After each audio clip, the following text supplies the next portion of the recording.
delay. Tidak ada batasannya harus 2 jam selesai, harus selesai jam sekian, nggak ada di keterangannya. Ya, makanya kita tidak perlu terdekat 1 jam. Terdekat 1 jamnya berapa? Berarti kalau saya terdekat 1 jam, ada ring waktu yang ditetapkan oleh atasan. Ya, di soal nggak ada. Tapi kalau ada di soalnya dikerjakan minimal jam 21.00, maka A akan menjadi sebuah jawaban yang benar.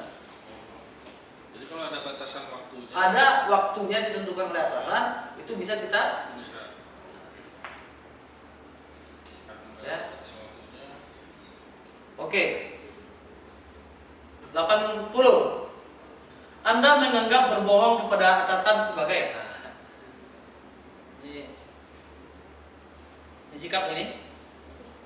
Kita beranggapan berbohong kepada atasan sebagai cara yang nyaman, namun kadang perlu dilakukan.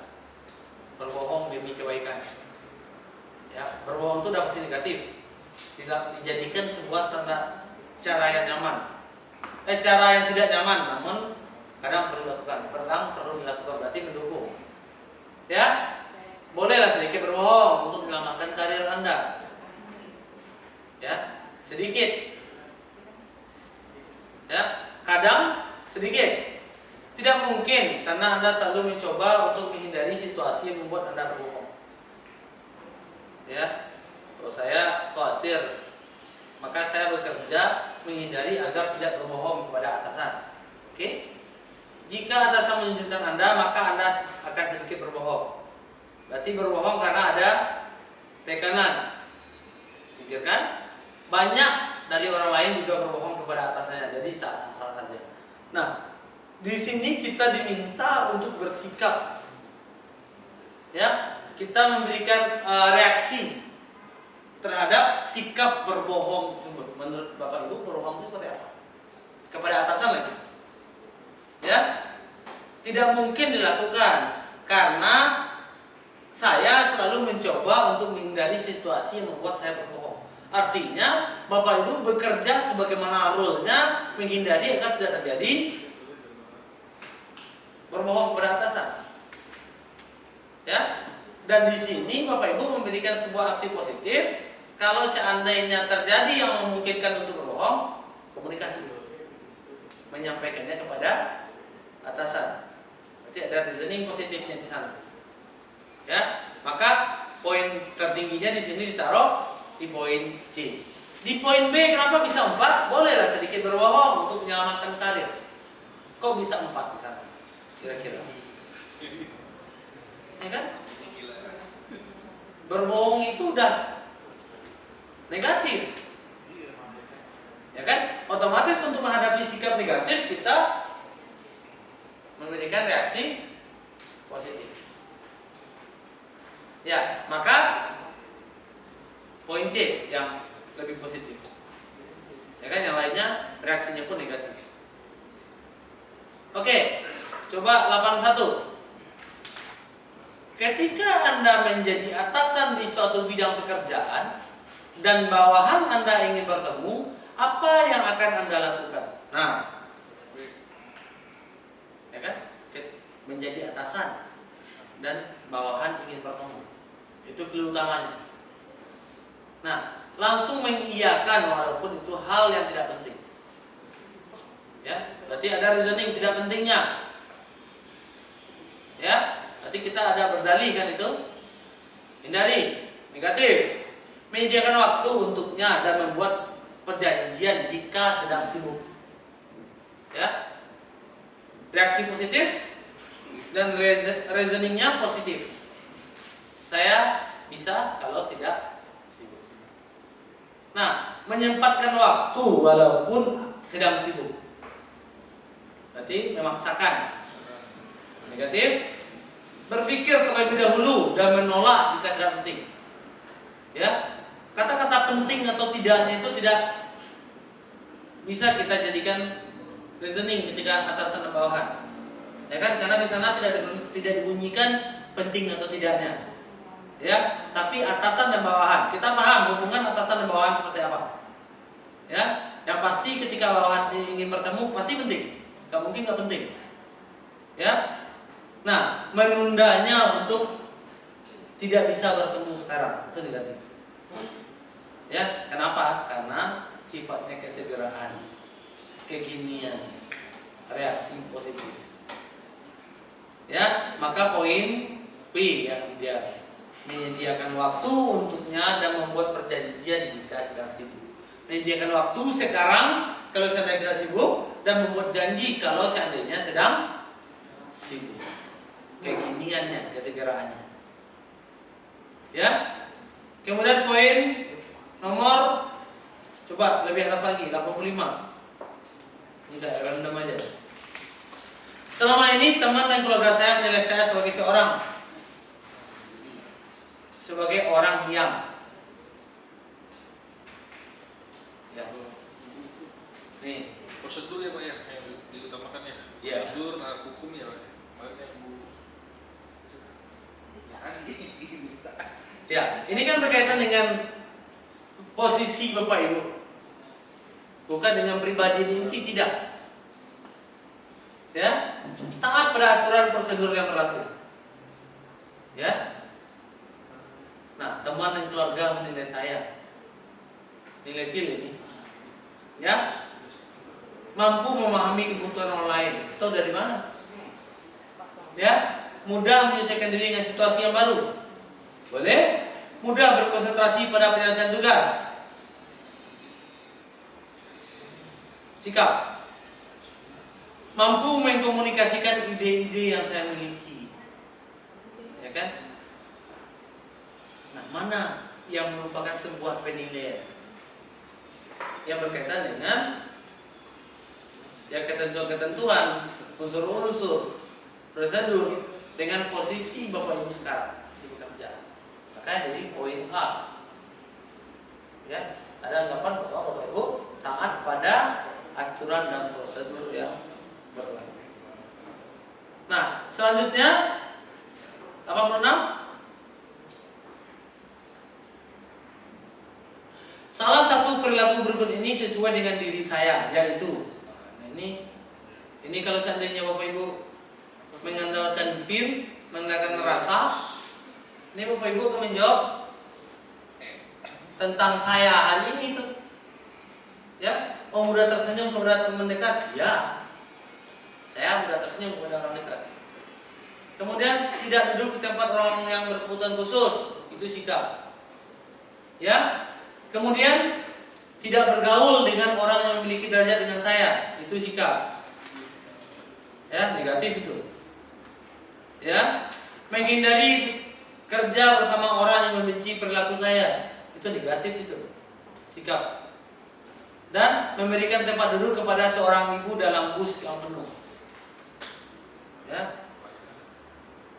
Nah, berarti di sini diminta sikap positif. Mana kira-kira yang ngomongin? Oh, mudah tersenyum kepada teman dekat saya Pak, karena saya nggak pernah naik bus. Boleh? Ya kan? Tapi di sini lagi-lagi dituntut dengan aturan-aturan atau unsur-unsur atau prosedur dalam kerja. Mana sifat hal tersebut? Nah, berarti ada pada poin E, memberikan tempat duduk kepada seorang ibu dalam bus yang penuh. Ya, kita memberikan aksi dan reaksi yang positif serta reasoning yang positif terhadap kondisi tersebut. Oke, 90. Ini Bapak Ibu, kalau udah di diri pribadi ini perlu konsistensi nih. Ya, ini soal-soal ini Bapak Ibu, maka saya bilang tadi dalam penilaian idealnya, kalau Bapak Ibu sudah nilai Bapak Ibu tuh saya mudah senyum, soal selanjutnya akan berhubungan dengan soal sebelumnya. Kalau mau nilainya bagus, coba Bapak kaitkan antara 86 dengan 85, ya kan? Atau yang kita bahas barusan, itu akan berkaitan.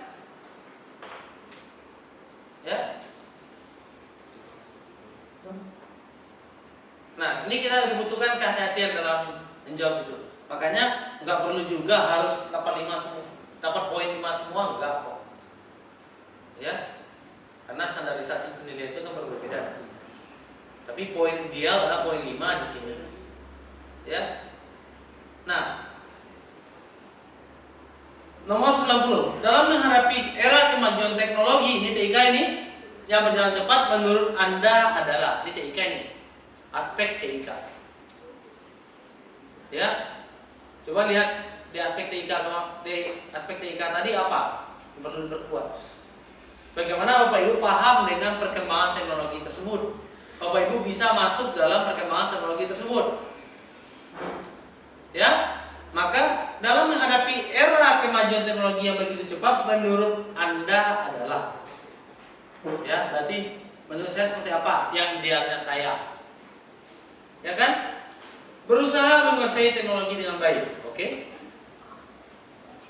Ada sikap kita terhadap perkembangan teknologi tersebut. Kemudian mengikuti perkembangan teknologi dengan membacanya. Berarti kita mengikuti hanya dengan membaca, bukan memberikan sebuah aksi. Ya. Kemudian membiarkan generasi terkini menguasai teknologi. Negatif. Karena yang minta adalah kita, saya, Anda. Ya. Menyesuaikan cara kerja kita seiring dengan perkembangan teknologi. Ini udah ada aksi dan reaksi. Ya. Kita bereaksi terhadap perkembangan teknologi bahwa kita harus masuk di dalamnya, maka kita berikan aksi bahwa kalau pekerjaan kayak gini, saya juga harus mencoba merasuki pekerjaan saya dengan teknologi tersebut. Dan mempelajari hanya teknologi yang kita butuhkan saja. Ini negatif. Ya, kenapa? Karena di sini teknologi tidak hanya merambah pekerjaan kita saja. Ya, dan ruang pekerjaan kita tidak hanya di ruangan itu saja. Ya, maka poin D menjadi poin nilai tertinggi. Kita pelajari, kita berikan reaksi, kemudian menyesuaikan cara kerja kita seiring dengan perkembangan teknologi. Kita berikan aksi terhadap teknologi tersebut di dalam pekerjaan kita. Ya, oke. Coba selanjutnya, next. Tahun ini kantor mengharuskan semua laporan dibuat dalam bentuk berbeda, yaitu dalam bentuk grafik dan analisa dengan program teknologi baru yang belum begitu Anda pahami. Ini TIK juga. Ya. Sikap Anda adalah, ya. Ini bagaimana TIK juga. Kita lihat kesegeraan dan kekiniannya dulu. Atau rengga waktunya. Ya. A. Membuat dalam bentuk grafik dan analisa dengan program yang saya kuasai, yang penting bisa dipahami. Ini laporan. Ya kan? Laporan menjadi sebuah hal yang harus. Ya kan? Yang penting bisa dipahami. Ya kan? Kemudian membuat laporan dalam bentuk laporan seperti tahun-tahun sebelumnya. Ini tidak perkembangan teknologi. Sementara di sini tidak kalah perkembangan teknologinya. Meminta bantuan teman untuk mengajari saya menguasai program teknologi baru tersebut. Ya. Kesegeraan, kekiniannya tidak dapat di sana. Ya. Meminta bantuan teman untuk membuat laporan dengan program teknologi baru tersebut. Ya. Boleh. Membuat laporan dengan program yang saya kuasai, lalu meminta bantuan untuk mengalihkannya dalam program yang baru. Antara D dan E, ini berbenturan nih Bapak Ibu. Bisa jadi poin E yang nomor 5, bisa jadi poin D nomor 5. Coba dibaca lagi. Ya. Di poin D meminta teman untuk membuat laporan dengan program baru tersebut. Nanti kita mengalihkan pekerjaan kita kepada teman dan kita tak terlibat dalam perkembangan teknologi tersebut. Di poin E, membuat laporan dengan program yang saya kuasai, lalu meminta bantuan ya teman kah atau siapakah yang lebih expert untuk mengalihkannya dalam program yang baru. Artinya apa? Di poin E kita udah mulai masuk ke dalam perkembangan TIK, teknologi informatika. Udah dijelaskan di sana. Namun belum sesuai dengan yang kekinian yang terbaru. Nah, maka yang ideal adalah poin E, bukan D. Ya.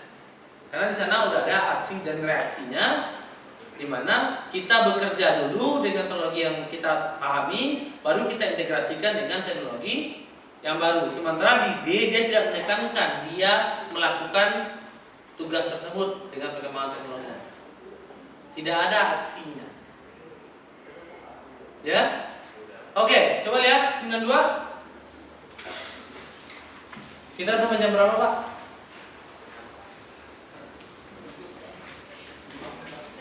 Hah? Kamu lagi? Bisa 5 soal lagi. Ya, setelah hujan deras, di beberapa titik lampu sekitar rumah Anda padam karena tersambar petir.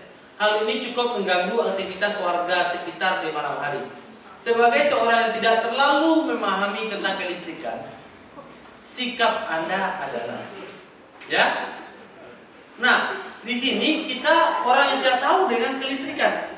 Sementara kita harus memberikan reaksi terhadap kondisi, ya, aktivitas masyarakat yang terganggu karena listrik yang padam atau listrik yang disambar petir.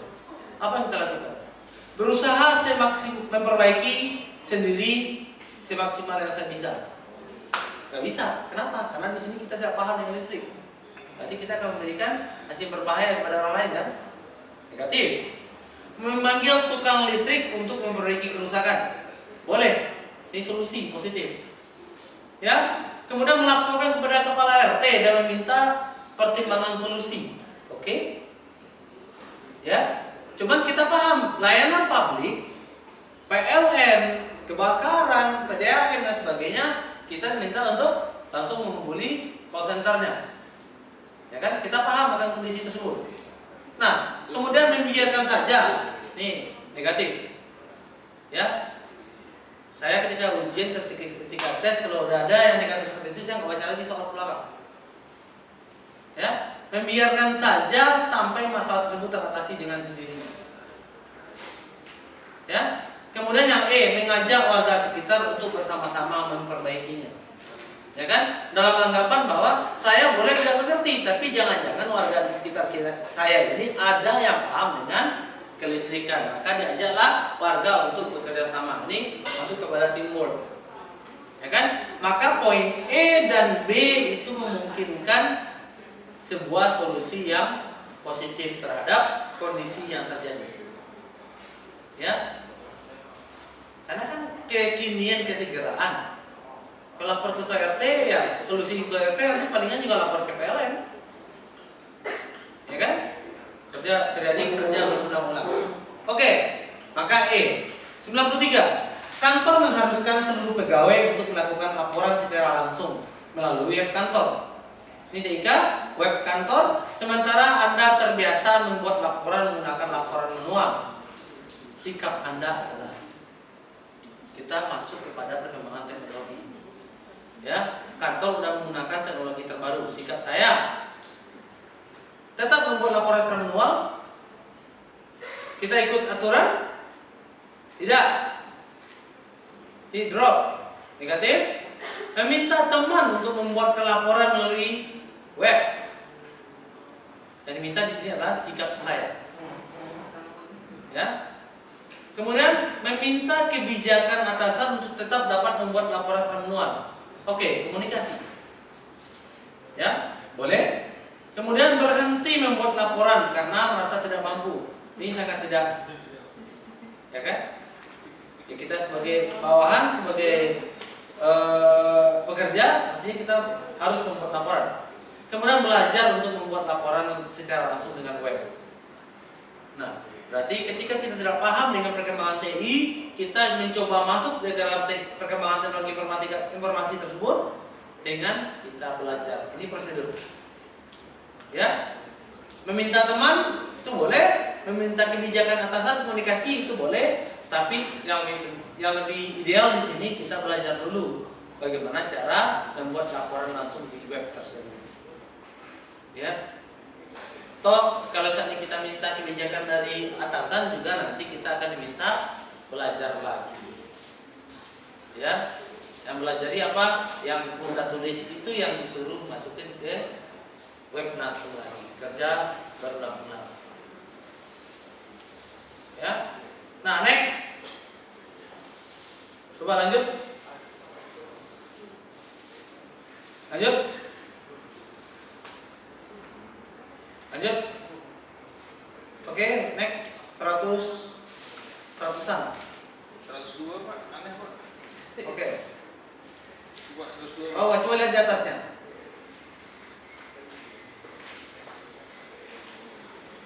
Oke, coba di atasnya lagi. Ini soalnya kayaknya berkaitan ini.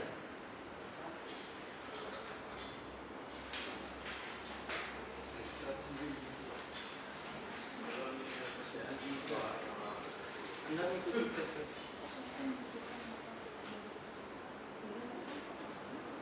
Oke, coba 102. Ini soalnya kayaknya belum lengkap.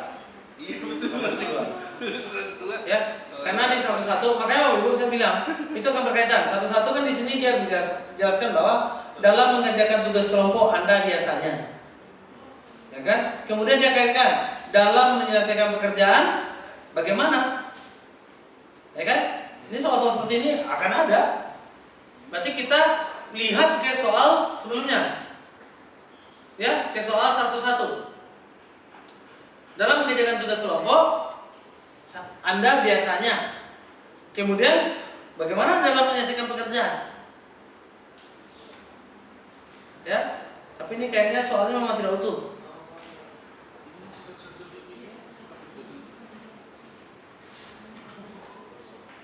Ya, ini kayaknya soalnya nggak utuh ini, ya, karena di lembar jawaban ada keluarga akan dikeluarkan, ya. Nah, pastinya di soal idealnya ada keluarga atau ada ya, keluarga ini.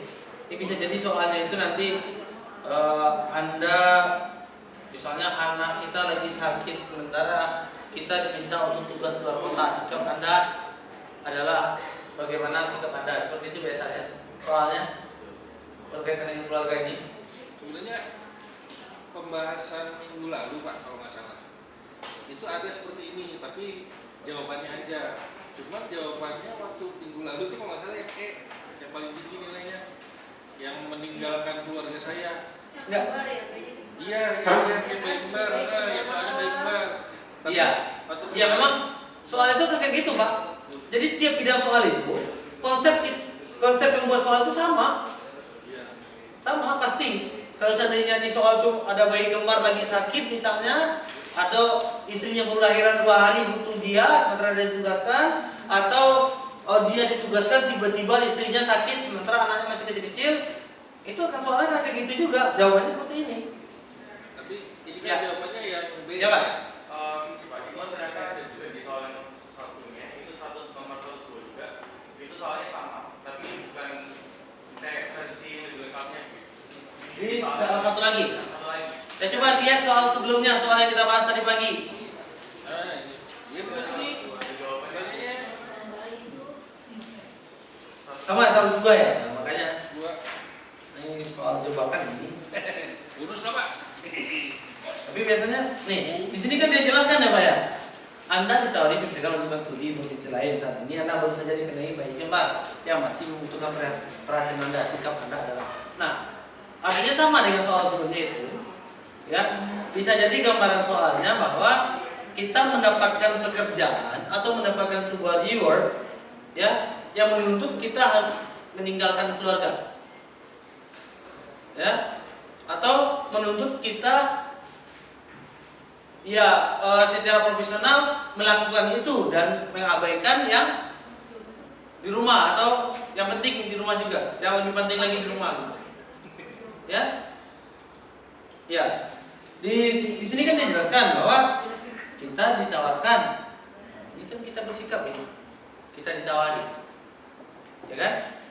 Kalau tawaran, nah, masih bisa kan kita negosiasi. Tapi Anda ditugaskan itu kan sebuah kata yang mengharuskan kan itu. Tapi kalau ditawari kan masih ada pertimbangan-pertimbangan, masih ada ya kemungkinan untuk tidak menerima.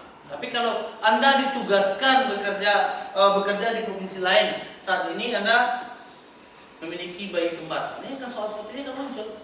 Dan kita kaitkan ke soal nomor 102 yang kita bahas hari ini. Coba lihat soal 102 yang sekarang. Yang sekarang ini. Yang bersama lah itu, bahwa Bapak Ibu ditugaskan bekerja ke luar kota dengan kondisi keluarga sangat membutuhkan Bapak Ibu. Ya kan? Bagaimana sikap Bapak Ibu dalam menyelesaikan pekerjaan tersebut? Ya, A. Menolak tawaran tersebut, artinya tidak mau mengikuti pekerjaan tersebut. Kemudian menerima tawaran tersebut dengan konsekuensi mengikutkan keluarga yang merupakan tanggung jawab saya. Ya, menerima tawaran tersebut dengan permohonan agar keluarga dapat ikut dengan tambahan biaya hidup. Ya kan? Kemudian menolak tawaran tersebut, namun memohon kebijakan pimpinan jika ada kesempatan lain saya diikutkan. Menolak itu udah negatif. Ya kan? Menerima tawaran tersebut dengan berat hati negatif. Meninggalkan keluarga itu reaksi negatif, ada keterpaksaan di sana. Maka dijadikan poin B dan C karena ya kita terima, namun ada reasoning setelah penerimaan tersebut. Dan reasoningnya pun positif. Antara B dan C, mana yang lebih positif? Ada yang B. Kenapa? Karena di sana ada tanggung jawab. Sementara yang C masih juga positif, namun kita ada tuntutan yang berkaitan dengan biaya hidup. Ya. Nah, kalaupun soal 102 yang tadi pagi dibawa ke sini itu cocok juga jawabannya itu. Dan biasanya soalnya bersama begitu terus. Cuman model soalnya saja diganti. Artinya kita paham. Bapak Ibu tahu bagaimana aksi reaksi yang positif terhadap soal tersebut. Makanya selalu diingatkan, Bapak Ibu tolong komitmennya, konsistensinya terhadap jawaban Bapak Ibu. Ya, karena bisa jadi ada soal jebakan lagi. Ada soalnya, misalnya di sini tawaran, di soal selanjutnya keharusan, ya kan? Yang harus dilakukan bukan tawaran. Ketika Bapak Ibu di sini mengisi menerima, di poin sebelahnya lagi bisa jadi Bapak Ibu menjadi bingung. Tadi saya terima soalnya bersama, kok di sini beda lagi? Ya. Namun jangan ini tes, ya kan, yang menuntut Bapak Ibu akan lulus atau tidak. Maka ada rank score 1 sampai 5. Bukan untuk melihat skala kepribadian Bapak Ibu, bentuk kepribadian Bapak Ibu. Ya. Makanya jangan larut dengan tes kepribadian, melihat kepribadian saya tidak. Ya kan? Tapi tes kepribadian di sini merupakan sebuah tes yang menuntut Bapak Ibu memberikan aksi dan reaksi terhadap sebuah permasalahan serta solusinya. Ya, makanya kita akan bertopeng dalam TKP di tes CAT ini Bapak Ibu. Ya, bertopeng maksudnya ya feel-nya kita, perasaannya kita itu harus sedikit kita abaikan. Ya, kalau kita di dalam instrumentasi ada namanya faking good. Ya kan? Mengisi yang seolah-olah itu baik, ya, walaupun itu gak bertentangan dengan hati nurani saya, ya udahlah saya isi aja ya, karena itu yang paling baik jawabannya. Ya, jadi anggapan bahwa apa yang saya rasakan hari ini itu yang saya jawab, itu bisa berdampak pada penilaian Bapak Ibu. Ya, oke. Coba yang terakhir, coba 100 berapa soal terakhir? Nah, pemerintah, ini yang kemarin hampir sama dengan soal saya soal poligami. Ya, pemerintah memasukkan anti radikalisme sebagai apa? Pemerintah memasukkan anti radikalisme sudah seharusnya dicopot dari jabatannya. Bingung Pak, maksudnya? Ya kan? Ini soalnya kalian juga, tapi nggak apa-apa. Artinya bahwa pemerintah itu telah memasukkan anti radikalisme dalam kebijakan di instansinya Bapak Ibu, ya kan, dengan mencopot, ya kan, jabatannya kalau seandainya ditemukan ada karyawannya atau pelaku di instansi tersebut yang melakukan tindakan anti radikalisme. Maka sikapnya Bapak Ibu bagaimana? Ya kan? Nah, sikap anti radikalisme harus dilakukan oleh PNS karena kedepannya tantangan Indonesia semakin berat dalam menjalin budaya dan ideologi di luar. Ya, benar. Ya, tes CPNS merupakan fondasi awal, nggak ada hubungannya dengan radikalisme. Kemudian materi tes PNS 2021 memiliki keseriusan pemerintah dalam pemberantasan terorisme di Indonesia. Radikalisme, ya, boleh. Penting atau tidak materi anti radikalisme saat tes PNS tergantung dari masing-masing orang. Nah, artinya di sini Bapak Ibu, ini bagaimana kita menyikapi tentang materi anti radikalisme dalam tes CPNS, ya. Sikap Bapak Ibu seperti apa? Materi anti radikalisme saat tes CPNS sangat penting, tetapi untuk tes CPNS akan lebih bagus diberikan materi-materi dasar saja. Ini lebih positif. Artinya bisa jadi gambaran soal ini materi anti radikalisme itu dimasukkan dalam tes CPNS, yaitu dengan ada kebijakan pemerintah kalau ada, ya kan, pegawainya yang melakukan tindakan anti radikalisme, maka dia akan dicopot dari jabatannya. Maka sikap kita terhadap materi anti radikalisme itu seperti apa? Ya, bahwa kita merasionalisasikan aja Bapak Ibu, disesuaikan dengan soal. Ya, otomatis tes CPNS kuncinya materi anti radikalisme, kunci keduanya. Kita klip itu. Kalau seandainya A tidak ada hubungannya dengan materi, tidak ada hubungannya dengan CPNS, hilangkan. Tes CPNS yang dibutuhkan bukan fondasi awal. Tes CPNS merupakan fondasi awal, nggak ada gunanya, karena ini berkaitan dengan materi dalam tes CPNS. Materi tes CPNS membuktikan keseriusan pemerintah dalam membatasi terorisme. Ini adalah reasoning, alasan kenapa materi itu diberikan, boleh, ya. Namun yang di sini diminta adalah bagaimana kita bersikap terhadap materi tersebut. Karena dalam tes TKP pastinya kita memberikan sikap, kita memberikan aksi, kita memberikan reaksi, kita memberikan solusi terhadap permasalahan atau problem yang terjadi yang ada di dalam soal tersebut. Oke, Bang, kita terus, ya. Oke, Bapak Ibu, silakan nanti dipelajari lagi, digali-gali lagi berkaitan dengan aspek itu.